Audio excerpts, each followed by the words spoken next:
Hello friends, કેમ છો બધા? આજે આપણે બનાવીશું ઘરે દૂધમાંથી પનીર.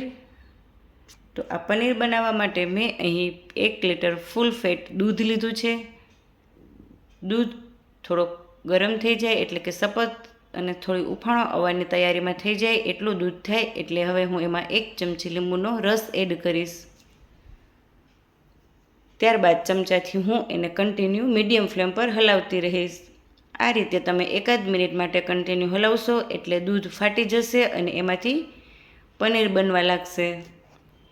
તમે ફ્રેશ દૂધમાંથી પણ પનીર બનાવી શકો છો અને ક્યારેક તમારે એવું થાય કે દૂધ બારે રહી ગયું હોય અને એ તમને લાગે કે આ દૂધ હવે બગડવાની તૈયારીમાં છે, તો એ દૂધમાંથી પણ તમે આ રીતે પનીર બનાવી શકો છો.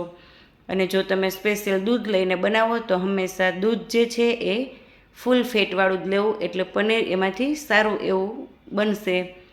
તમે જોઈ શકો છો દૂધમાંથી પનીર બનવા લાગ્યું છે, પાણીનો ભાગ અલગ થઈ રહ્યો છે અને પનીર પણ અલગ થઈ રહ્યું છે.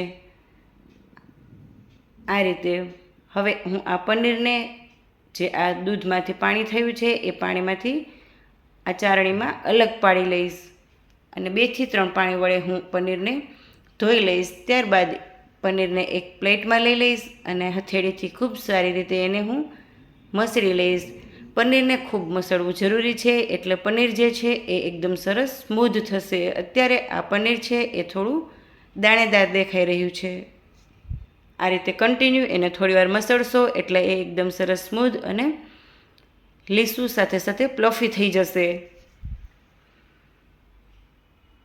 પનીર વ્યવસ્થિત મસળાઈ ગયા બાદ હું એને એક ડબ્બામાં લઈ લઈશ અને એને હું એક ડબ્બામાં આ રીતે લઈ લીધા બાદ એને ફ્લેટ એવો શેપ આપી દઈશ. ત્યારબાદ એને લીડથી બંધ કરી 1 કલાક માટે હું નોર્મલ ફ્રીઝમાં સેટ થવા માટે મૂકી દઈશ.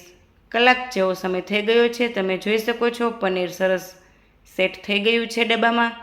ત્યારે હવે હું એને આ રીતે ફરતી કોરથી છરી વડે નીકાળી ડબ્બામાંથી પનીરને રિમૂવ કરી લઈશ. Thank you for watching.